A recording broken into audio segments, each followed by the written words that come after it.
नमस्कार, मिथिला मंच न्यूज में आपका स्वागत है। मैं हूं मनोज और बता दें कि 12वीं बोर्ड की परीक्षा शांतिपूर्ण संपन्न हो जाने के बाद अब कई ऐसे प्रश्न हैं जिसमें छात्रों के बीच इसको लेकर के बहस चल रही है कि आखिर प्रश्न के सही जवाब क्या हैं। सिग्मा स्कूल ऑफ फिजिक्स के शिक्षक विजेंद्र मोहन ने दरभंगा के छात्र छात्राओं के गुणवत्तापूर्ण शिक्षा के लिए लगातार 15 वर्षों से भी अधिक कार्य करते रहे। शिक्षा के क्षेत्र में उनका अलग स्थान बन चुका है। अपने छात्र छात्राओं को गुणवत्तापूर्ण शिक्षा के अलावा टेस्ट सीरीज में शामिल कर अपने बच्चों के कैरियर निर्माण में हमेशा सहायक भूमिका निभाते रहे हैं।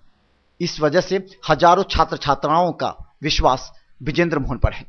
शिक्षक विजेंद्र मोहन ने पिछली बार 2018 के बोर्ड एग्जामिनेशन के भौतिकी के सवाल को लेकर के दरभंगा में बवाल खड़ा हो गया, क्योंकि एक ग्रुप में विजेंद्र मोहन ने सभी सवालों के जवाब उस ग्रुप में लिखना प्रारंभ किए।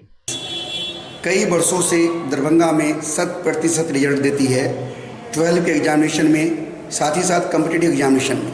अभी गत वर्ष आप लोगों ने देखा होगा कि इंटरमीडिएट के पहले ही ऑब्जेक्टिव में शहर के सारे शिक्षक पहले ऑब्जेक्टिव का सी आंसर कह रहे थे, लेकिन सिर्फ और सिर्फ मैंने बी आंसर कहा और अंत में जब बिहार बोर्ड ने जो आंसर शीट जारी किया उसने भी बी ही जारी किया। तो इस प्रकार ये प्रूफ करता है सिग्मा स्कूल ऑफ फिजिक्स कि यहाँ ऑथेंटिक और सही कॉन्सेप्ट बच्चों को दी जाती है।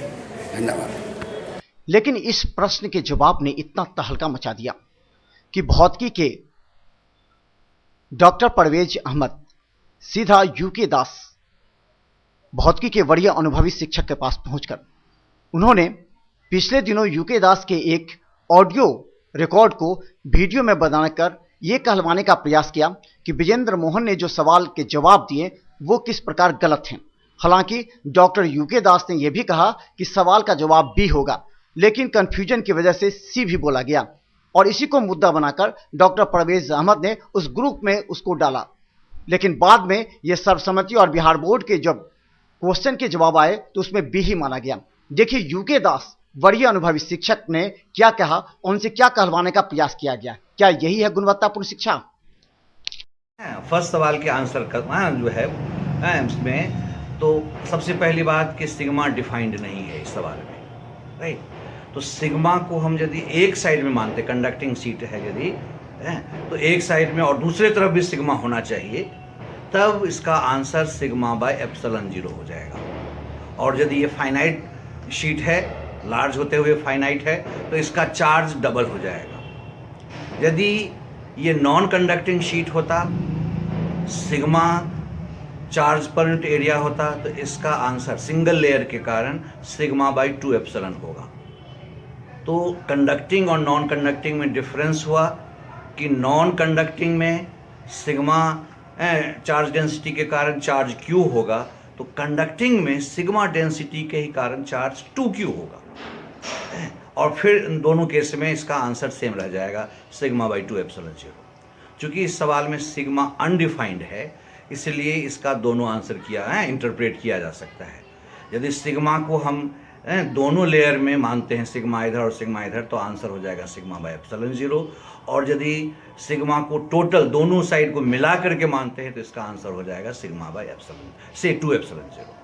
क्वेश्चन क्लियर नहीं किया है कि व्हाट इज सिग्मा। सिग्मा को अनडिफाइंड छोड़ दिया है इसने। सिग्मा को अनडिफाइंड है कि सिग्मा एक लेयर का चार्ज है या दोनों लेयर मिला करके चार्ज है unit area per unit area पर जो है ये है। इसमें छात्रों ने पूरी तरह अपने मस्तिष्क का उपयोग किया और कई शिक्षकों के पास भी गए, तो कहीं शिक्षकों के पास भी थोड़ी सी भ्रम की स्थिति है। तो हमारे साथ वरीय अनुभवी शिक्षक हैं डॉक्टर यूके दास, जो भौतिकी के शिक्षक हैं, और इनसे हम राय लेना चाहते हैं कि आखिर जो प्रश्न है, 1 नंबर प्रश्न जिस पर छात्रों के बीच है, वो क्या है। इस पर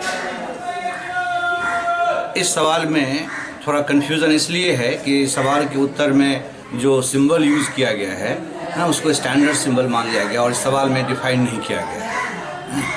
तो लेकिन सवाल पढ़ने पर यह प्रतीत होता है कि इसका आंसर बी होना चाहिए। वैसे इस सवाल से जो रिलेटेड लॉ है, जिसको हम लोग गॉस लॉ ऑफ इलेक्ट्रोस्टैटिक्स कहते हैं, लॉ इसमें काफ़ी क्लियर है। और लॉ कहता है कि जब कभी भी एक सिंगल लेयर होगा चार्ज का, लार्ज शीट होगा चार्ज का, जिस पर चार्ज डेंसिटी सिग्मा होगा सिंगल लेयर का, तो उसका electric field in front of it sigma by 2 epsilon होगा, जो कि आंसर सी बताता है यहाँ पर।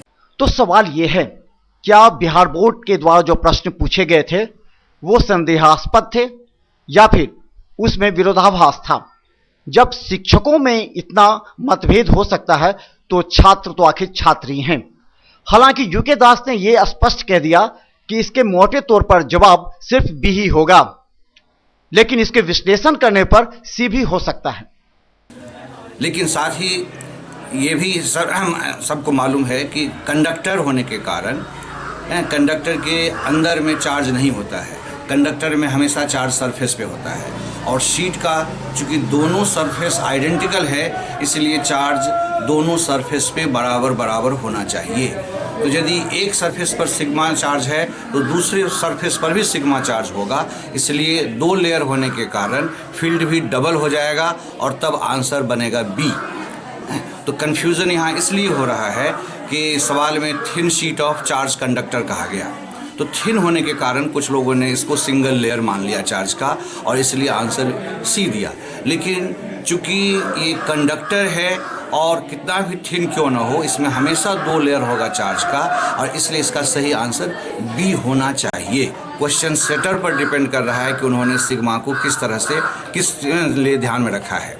यदि हम स्टैंडर्ड बुक या एनसीईआरटी बुक पे जाएं तो सिग्मा जो डिफाइन होता है वो सिंगल लेयर के लिए डिफाइन होता है, और इस हिसाब से आंसर बी होना चाहिए। अच्छा, छात्रों को इतना डेप्थ नॉलेज नहीं होता है जो 12वीं बोर्ड के एग्जाम दे, उनके नज़र में क्या कौन सा सही होना चाहिए अगर पहली नज़र में देखें तो? हाँ, जहाँ इसमें कंडक्टर वर्ड जो है वो मेन है। इस सवाल में जो की वर्ड है वो चार्ज कंडक्टर है, और कंडक्टर होने के कारण इसका जो प्राइमा फेसी आंसर बनता है वो बी बनता है, सिग्मा बाई एप्सिलॉन। तो धन्यवाद। हमारे साथ प्रोफेसर डॉक्टर यूके दास जो भौतिकी के शिक्षक हैं। हम छात्रों के बीच इस मैसेज को देना चाहते हैं कि आप घबराएं न, हो सकता है कि दोनों सही हो, लेकिन मेन बी है। इन्होंने कहा कि कंडक्टर जो कीवर्ड है जिसको इस्तेमाल किया गया है, और खासकर जो क्वेश्चन सेटर है उन पर भी निर्भर करता है, और उन्होंने अगर इस दिमाग से मस्तिष्क किया है तो बी इसका आंसर हो सकता है।